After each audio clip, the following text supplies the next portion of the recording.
Top of the morning, Washington Commanders Nation, as quarterback pro days are now taking place across the league, at least the important ones of the top four prospects in this league. Washington reportedly has a leader in the clubhouse, according to Albert Breer, one of the more informed NFL insiders. Jaden Daniels is the clear leader in the clubhouse for the Commanders, picked with the second overall pick in the NFL draft. And I know that is news, if you want to call it that. Let's call it rumors, because, it is lying season, and these guys truly don't know what the hell is going on in Washington's room. We just signed a player the other day, and no one knew, and he was there with a contract in hand at the podium. But you can call what you see from NFL media at this point educated hypothesis. They're linking connections, they're trying to connect the dots, but ultimately, we don't know the cut of these guys' jib. We don't know how these meetings have turned out with these prospects. We haven't even done our top 30 prospects or watched the pro day of May or Daniels yet, but everybody's going to pick a side. Everyone wants to be first on a side, and there's only really two, maybe three options if you consider J.J. McCarthy. So you're either saying Washington's going to pick Jayden or Washington's going to pick Drake May. So you have a 50% chance at being right here. So these guys are not jumping off a ledge by predicting Washington favoring Jaden Daniels, because it's one of two people they're going to be favoring. It's one of two people they're going to be saying Washington likes more. So you're saying one or the other. I know the fan base is significantly leaning towards the side of Heisman Trophy winner Jaden Daniels, and it makes sense.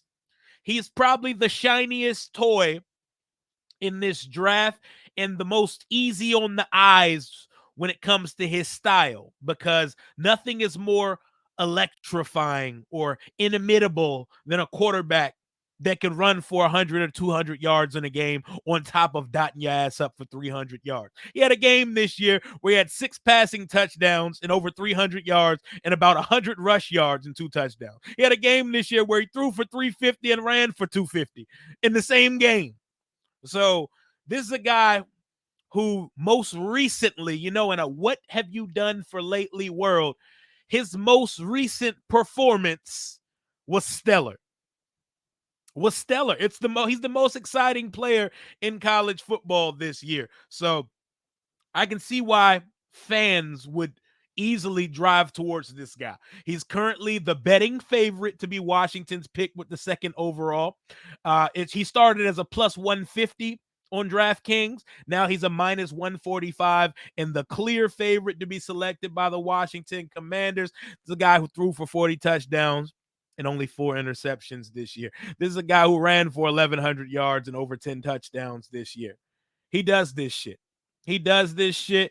And in 722 pass attempts over the last 2 seasons, he's only had 9 turnover-worthy plays, which is the lowest turnover-worthy play percentage among all cornerbacks at the college football level.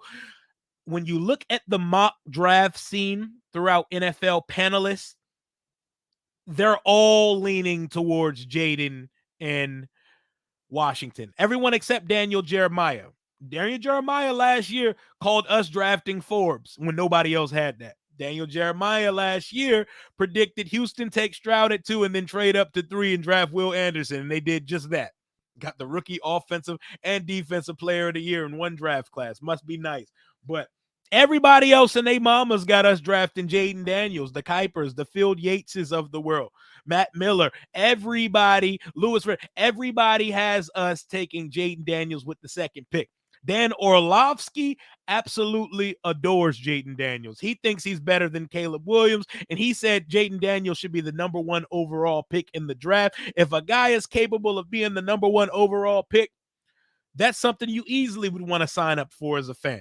He said watching Jaden Daniels was like watching C.J. Stroud. And the main differences between the two is that CJ had a little bit more control of the line of scrimmage as far as making pre-snap reads and adjustments. And he thinks that CJ throws people open more consistently, whereas Jayden did not need to because his two top 25 draft prospect receivers, Malik Neighbors and Brian Thomas Jr., are running open the majority of the time. He never really had to fit things in tight windows, nor did he have to necessarily throw guys open in that offense. But I am impartial to Daniels or May. The only thing that would upset me at 2 is trading back or taking JJ McCarthy at number 2. If you're going to draft JJ McCarthy, do it in a trade back. I don't think he's worth the second overall pick, but who the fuck am I? I don't know anything. But I would understand us drafting Jaden Daniels with the second pick. Cliff Kingsbury has a type, and most of the guys he's coached up in the past have legs. And when you have legs, you give defensive coordinators nightmares. And it's more than having legs. Jaden Daniels goes 0 to 100 real quick. His second gear is as fast as any quarterbacks I've ever seen in the history of football. Like when he turns the corner, like his initial step isn't as fast as Lamar Jackson or as quick or twitchy. But when he hits his second gear, when he turns the corner, he is untouchable. I'm talking pure crackhead speed. Nobody's catching him. And that's game changing. And who called him a game changer when asked about him in a name association game on the radio? Dan Quinn. He definitely called him a game changer. He's played 5 years of college football. You know, everybody got that additional year of eligibility once the COVID pandemic shit started. You can't knock a guy that started 55 games in college. He's not as old as Bo Nix, but he is going to be 24 at some point during his rookie season. You're getting an experienced guy. The only real knocks against Jaden Daniel is one, he's petite. He has a petite ass frame. He got height on him. I want to see exactly what the height is. I think of the pro days for the quarterback position, Jaden Daniels easily is number one most coveted, most intriguing pro day out of the remaining prospects. I want to know exactly what his height is. And I want to know when he steps on that scale, does that weight start with a number 2? Because we don't know what it looks like for a first round quarterback to be drafted under 200 pounds. And that boy is built like an Instagram model. You've heard me say it multiple times on the channel. But when your main negative or slight is your stature, I can work with that. Also, you have the height. He has plenty of height. He's allegedly between 6'3" and 6'4". I want that confirmed because schools be putting some yeast. They be putting some into those weights and heights when they list players. They do what's best for the player. They favor and bias the players when they lift those numbers. I want to see that. But more importantly, because fuck his weight ultimately. The boy can ball. He can play football. And according to Dan Orlovsky, he has the best mechanics of the quarterbacks draftable. He has a good head on his shoulder. He's a good enough processor, but can be better. Shit, after 5 years of school, you better be damn near a finished product at this point because there are younger guys in this class. That's why some of the upside questions, when you go Daniels v. May, you're thinking 21-year-old quarterback who started 33 games, 23-year-old quarterback who started 55 games. Is one closer to their potential already? One obviously needs more fine-tuning. The fine-tuning should be at a minimum if we draft Jaden Daniels with the second overall pick. But there's a learning curve regardless of how well you played in college because the NFL is just a whole different animal. But I want to see him throw the ball at his pro day. I want to see the torque, the velocity, the arm angles. I want to see how the ball jumps out of his right hand because we see the processing. We see how fast he is. He doesn't need to run a 40. That would just be overkill. We know he's running at minimum 4.4. He's running 4.4 something. That is he looks like a track star when he takes off with the ball in his hands. And he can do it from a designed run standpoint, or he can do it from just taking off when there's nothing there in the pass game. I want to know that his arm is as great a weapon as his legs. So if a team decides to say, we're not doing that quarterback running shit over here today, Can he dominate a game with his arm? He did this year. Not necessarily any of the 4 years before, but he definitely did this year. And the other questionable or red flag, if you will, is the 1 year of elite production. Him and Joe Burrow, it's not exactly the same because Joe Burrow really only started 1 full year of college. Just one. Jayden started a hell of a lot more games than Burrow. Burrow was probably an undrafted free agent going into his senior year where he went for 5,600 yards and 60 touchdowns. He had like one less than 20 touchdown season and nothing before that. Jayden at least had a couple 17 touchdown seasons, a 10 touchdown season, but nothing that would say first or second day pick in the draft before this year. Burrow was undraftable before his last year. There's one of two ways the one hit wonder plays out. He's either going to be Joe Burrow, because he did win the Heisman just like Burrow did at the same school, or it can be like Zach Wilson / Kenny Pickett, who went crazy in their senior years, and they're already going to be playing for another team before their rookie contract was completed. It's always a crapshoot. There is no guarantees when it comes to drafting these guys, and I'm so impartial and so content with drafting Jayden, Drake May, and I'm slowly starting to ponder up some I'll take it if J.J. McCarthy's name was to get called for this team. They're in Ann Arbor today for his pro day. I'll be watching that very closely to see what J.J. McCarthy looks like, letting it fly, seeing the torque on his arm. He got some zip to his arm as well. You don't see it because Michigan didn't ask him to do shit. They practically told him to be the nanny, the babysitter of the offense, and to throw the ball once a quarter, it felt like. But Jayden was asked to do everything in LSU. He progressed a little bit every year before absolutely taking off in 2023 and tearing college football the hell up this year. You want to see the upside and the ceiling of just how great Jayden can be? Turn on the Georgia State game where he threw for 6 touchdowns and ran for 2 and had over 400 yards of offense, and turn on the Florida and Alabama games. The Florida game, he threw for 350. Ran for 250, hella touchdowns, and versus Alabama, he gave them hell until he was knocked out of that game. We're talking about a guy in Jaden Daniels who's been available in all but one of his college games in his entire college career, and he is going to be everything you want from a personality standpoint. I want to see a little bit more athletic arrogance. I want to know if he can lead men, but you're never going to have to worry about him off the field. He seems like a good locker room guy. It didn't work out in Arizona State, but everybody at LSU loves him, and everyone speaks highly of him. Herm Edwards has compared him to Randall Cunningham.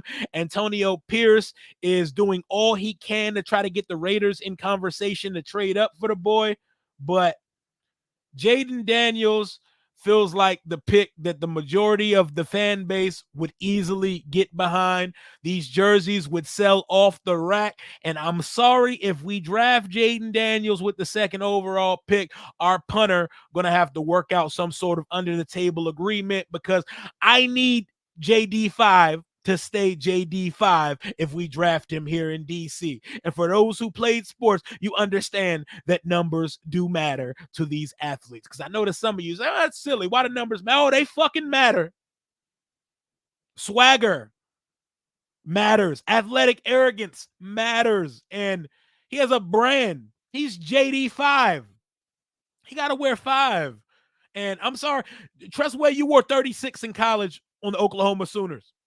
Pull that shit back out. I am all for forcing specialists to wear fullback numbers. Throw the 36s, the 43s, the 45s on punters and kickers. They should not be wearing single-digit numbers now that skill players and quarterbacks and running backs and defensive backs and linebackers, now that they can wear single digits, we should never see a specialist, a punter or a kicker, wearing a single digit ever again. If Jaden Daniels is drafted by the Washington Commanders, I better see that number 5 jersey on the shelf. Everybody's copping it. I don't cop players' jerseys. I cop jerseys with my name on the back just in case, but I'm going to buy one because I'm buying into the process. I'm buying into the process. Whoever we draft with this second pick, I'm 10 toes down with them. I'm defending them with my life, and I'm riding with them till the wheels fall off. Cliff Kingsbury, Tavita Pritchard, Brian Johnson. If y'all draft this boy, Jaden Daniels, with the second overall pick, please make magic with him. Please fit your scheme to his abilities. Please get all the meat off the bone. And there ain't that much meat on his frail ass frame, but there is when it comes to what he can do with his arm and with his legs. If Jaden Daniels is the pick, please God work out, because it feels like we got a full reset in karma since Dan Snyder has left our organization. We got Dan in 25 years of turmoil out. We got Ron and his bum ass coaching staff the fuck out of here. And now we get to start over with fresh minds who can all sit in a room and be on the exact same page and have a plan for whoever we draft at 2. And as we sit here a month and 3 days before night 1 of the NFL draft, Jaden Daniels is the current leader in the clubhouse for the Washington Commanders number 2 pick, according to Monday Morning Quarterback's Albert Breer, according to Mel Kiper, according to Louis Riddick, to Matt Miller, and to 8 out of 10 NFL pundits you trust. They all think Jaden Daniels is the leader of the clubhouse. Like I said, it's all reportedly. Put the quotations around the word, because nobody really truly has a feel for what Adam Peters is cooking up behind the scenes. And that's a beautiful day in Washington, because leaks used to come out this building left and right.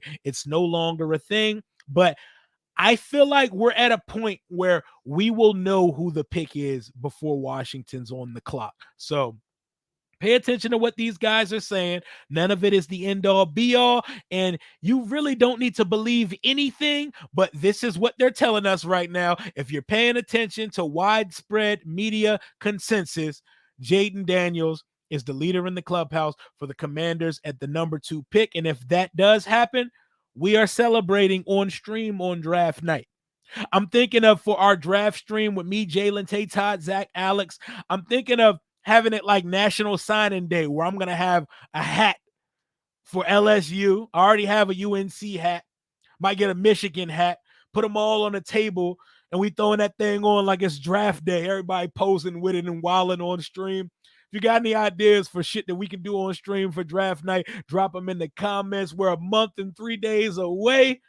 Jaden Daniels, Drake May, or shall I say JJ McCarthy. One of y'all come on down. It's time to get our quarterback of the future and to move forward in 2024 with our guy. Adam Peters, we trust you, my chef. Let's get it. Whether it's Jaden, May, or McCarthy, I'm going to give you the benefit of the doubt, and I'm going to go 10 toes in support of whoever it is, and I cannot wait to get out to OTAs and to check them out in person. That's all I got for right now. Hail to the Washington Commanders. Until next time, Commander Rio, out.